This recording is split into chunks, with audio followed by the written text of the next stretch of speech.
ప్రస్తుతం దేశంలో భారతీయ జనతా పార్టీ బలం చెదురుతుంది. ఈ మాట అనగానే మీరనొచ్చు, అదేంటి కార్తీక్ గారు అంత మాట అన్నారు?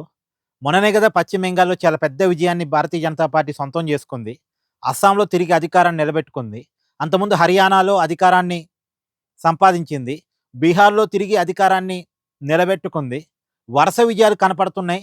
బీజేపీ పాలిత రాష్ట్రాలు పెరుగుతున్నాయి. తర్వాత కేంద్రంలో గూడా ఎన్‌డీఏ కూటమి బలం, భారతీయ జనతా పార్టీ బలం పెరుగుతూ ఉంది. అంటే వేరు వేరు పార్టీ నుంచి ఎంపీలొచ్చి బీజేపీలో గాని, ఎన్‌డీఏ కూటమిలో గాని కలుస్తున్నారు. ఇప్పుడు తృణమూల్ కాంగ్రెస్ పార్టీ నుంచి 20 మంది లోక్సభ సభ్యులు ఎన్‌డీఏ కూటమిలో కలిశారు. అదే తృణమూల్ కాంగ్రెస్ పార్టీకి సంబంధించిన కొంతమంది రాజ్యసభ సభ్యులైతే బీజేపీలో డైరెక్ట్‌గా జాయిన్ అయ్యారు.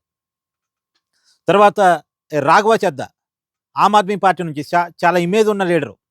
అతను బీజేపీలో చేరారు. అతనితో పాటు కొంతమంది ఎంపీలు గూడా. ఆమ్ ఆద్మీ పార్టీకి సంబంధించినటువంటి ఎంపీలు. తర్వాత ఇంకా చూసినప్పుడు ఉద్ధవ్ థాక్రే పార్టీ నుంచి 6 ఎంపీలు ఎన్‌డీఏ కూటమిలో కలిశారు. ఇప్పుడు శరద్ పవార్ కూడా ఎన్‌డీఏ కూటమిలోకి వస్తాడని చర్చ ఉంది. సో, ఎన్‌డీఏ కూటమి బలం పెరుగుతుంది. బీజేపీ బలం పెరుగుతుంది. చాలా పార్టీ నుంచి ఎంపీలు చీలి బీజేపీలో గాని, ఎన్‌డీఏ కూటమిలో గాని కలుస్తున్నారు. ఇయన్నీ కళ్ళ ముందు విజయాలు కనపడుతున్నాయి. అంటే బీజేపీ పాలిత రాష్ట్రాలు పెరుగుతున్నాయి. తర్వాత ఎన్‌డీఏ పాలిత రాష్ట్రాలు పెరుగుతున్నాయి. ఎన్‌డీఏ బలం పెరుగుతుంది. బీజేపీ బలం పెరుగుతుంది ఎంపీల పరంగా.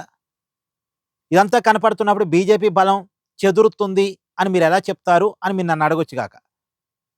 ఇది మీరనేది కరెక్టే. ఇది నాణానికి ఒకవైపు. రెండో వైపు కూడా చూడాలి.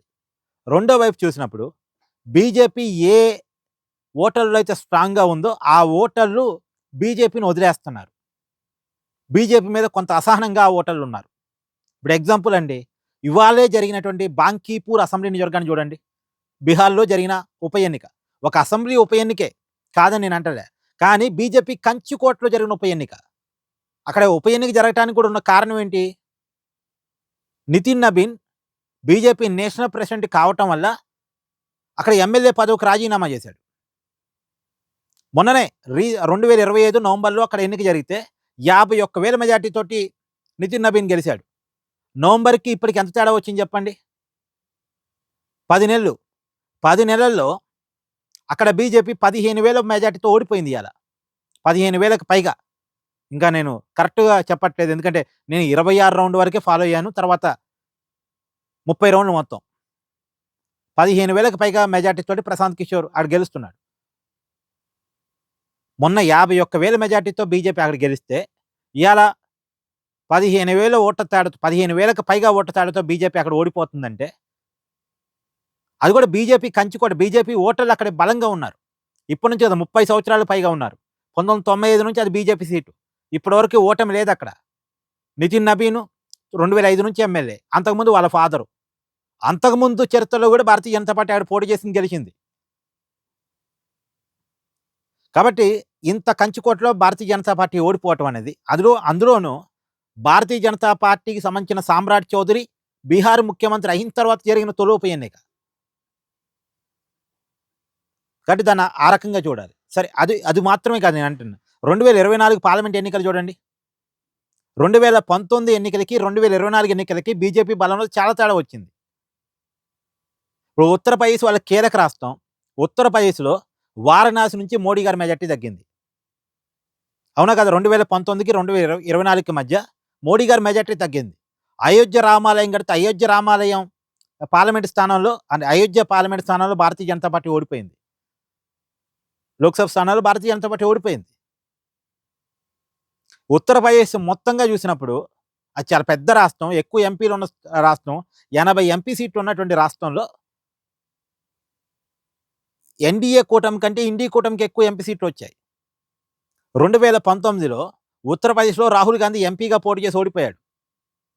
కానీ 2024లో ఎంపీగా గెలిచాడు. మొత్తంగా 60కి పైగా సీట్లు 2019కి 2024కి మధ్య బీజేపీ లూజ్ అయింది. బీజేపీకి ఉన్న సీట్లని 60కి పైగా సీట్లని బీజేపీ కోల్పోయింది మొన్న 2024 పార్లమెంట్ ఎన్నికల్లో. అది కూడా నార్త్ ఇండియాలో. అది కూడా ఉత్తరప్రదేశ్ లాంటి, మహారాష్ట్ర లాంటి రాష్ట్రాల్లో. బలమైన రాష్ట్రాలు కదా బీజేపీకి. ఉత్తరప్రదేశ్ గాని, మహారాష్ట్ర గాని. వాళ్ళ ఐడియాలజీ పరంగా కావచ్చు, వాళ్ళ ఓటింగ్ ప్యాటర్న్ వైస్‌గా కావచ్చు, బలమైన రాష్ట్రాలు. సరే మరి మీరనొచ్చు మళ్ళా అదే మహారాష్ట్రలో అసెంబ్లీ ఎన్నికల్లో బీజేపీ గెలిచింది కదా అనొచ్చు. కానీ అంతిమంగా భారతీయ జనతా పార్టీ రాష్ట్రాల్లో గెలవగలుగుతుందంటే కేంద్రంలో అధికారాన్ని చూపించే మోడీ ఫేస్‌ని చూపించే.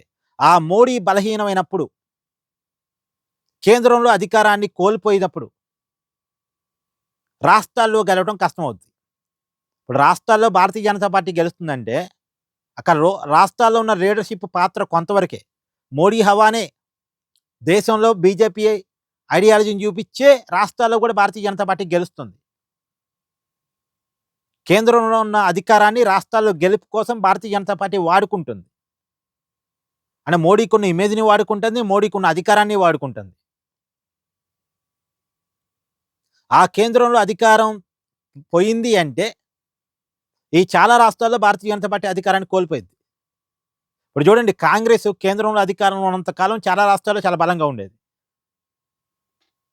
కానీ కేంద్రంలో అధికారాన్ని కోల్పోయిన తర్వాత ఇలా నార్త్ ఇండియాలో కాంగ్రెస్ ఎక్కడ అంటే, ఒక్క హిమాచల్ ప్రదేశ్‌లో తప్ప ఇంకెక్కడా మీరు చూపించలేరు. అధికారంలో ఉన్న రాష్ట్రాలు. కాంగ్రెస్ ఎక్కడన్నా అధికారం ఉందంటే సౌత్ ఇండియాలోనే. సో, ఆ నార్త్ ఇండియా బెల్ట్‌లో క్రమంగా బీజేపీ కొంత వ్యతిరేకతను ఎదుర్కొంటుంది. దానికి ఇప్పుడు నేను చెప్పినయన్ని ఎగ్జాంపుల్స్. ఇప్పుడు అంత కాదండి. భారతీయ జనతా పార్టీకి వ్యతిరేకంగా యువతరం పెద్ద ఎత్తున గ్యాదర్ కావటం అంటే చిన్న విషయం కాదు. అంత పెద్ద ఎత్తున గ్యాదర్ ఇప్పటి వరకు లేదుగా, మనం చూడలేదుగా. మళ్ళీ యువతరం ఏమన్నా భారతీయ జనతా పార్టీకి వ్యతిరేకమైన ఓట్ బ్యాంకా కాదు. యువతరం Bharatiya Janata Party vote bank. Urbanised vote bank, యువతరం ఓట్ బ్యాంకు భారతీయ జనతా పార్టీకి స్ట్రాంగ్ ఓట్ బ్యాంకులు. అందులోనూ కొన్ని కొన్ని కులాలు భారతీయ జనతా పార్టీకి చాలా స్ట్రాంగ్‌గా ఉంటాయి. ఇప్పుడు ఆ కులాలు కూడా కొంత ఎదురు తిరుగుతున్నాయి. ఎదురు తిరగటం వల్లే బాంకీపూర్‌లో ఓడిపోయారు. మళ్ళీ బాంకీపూర్ అర్బన్ అసెంబ్లీ స్థానం అర్బనే. అర్బన్ ఓటర్స్ సహజంగా బీజేపీ వైపు ఉంటారు.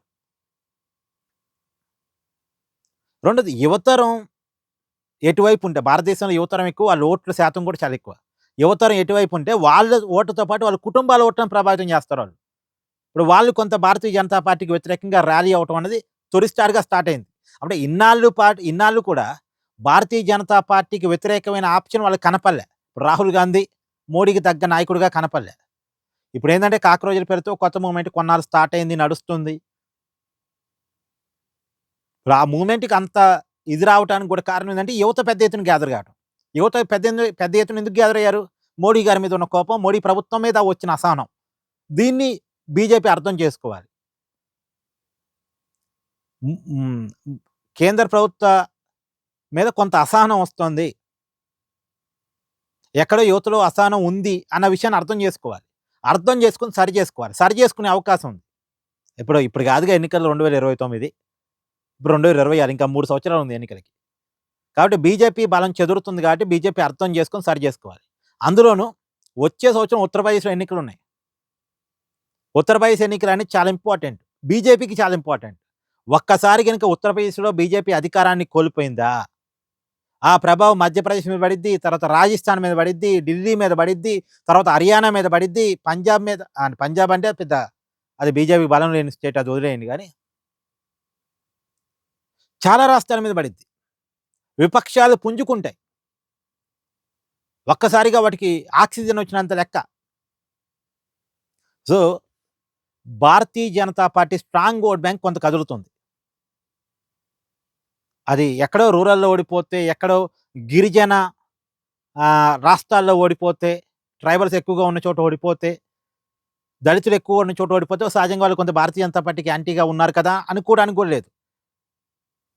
బీజేపీకి స్ట్రాంగ్ ఓట్ బ్యాంక్‌గా ఉన్నటువంటి ఏరియాలో భారతీయ జనతా పార్టీకి నెగెటివ్ రిజల్ట్ వస్తుంది. అది అర్థం చేసుకోవాలి భారతీయ జనతా పార్టీ ఎందుకు అలా వస్తుంది అనేది. మొన్న యూత్ అంత పెద్ద ఎత్తున గ్యాదర్ కావటం అంటే చిన్న విషయం కాదు. నార్త్ ఇండియన్స్ ఎక్కువ గ్యాదర్ అయ్యారు. బీజేపీ పాలిత రాష్ట్రాల నుంచి ఎక్కువ గ్యాదర్ అయ్యారు. బీజేపీ ఓటర్లు ఎక్కువ గ్యాదర్ అయ్యారు. మళ్ళా బీజేపీకి ఓటేసిన వాళ్ళు చాలా మంది గ్యాదర్ అయ్యారు. వాళ్ళంతా యాంటీ బీజేపీ అనుకోవడానికి లేదు. అట్ట కొట్టి పడేస్తే బీజేపీ చాలా లూజ్ కావాల్సొచ్చిద్ది. సో, బీజేపీ కొంత జాగ్రత్త పడాలి. కొంత చెక్ జేసుకోవాలి. మళ్ళా కొంత ప్రజాభిమానాన్ని ఆహ్, మళ్ళా రీగెయిన్ చేసుకునేటువంటి ప్రయత్నం జేయాలి. లేకపోతే కొంత ఇబ్బంది.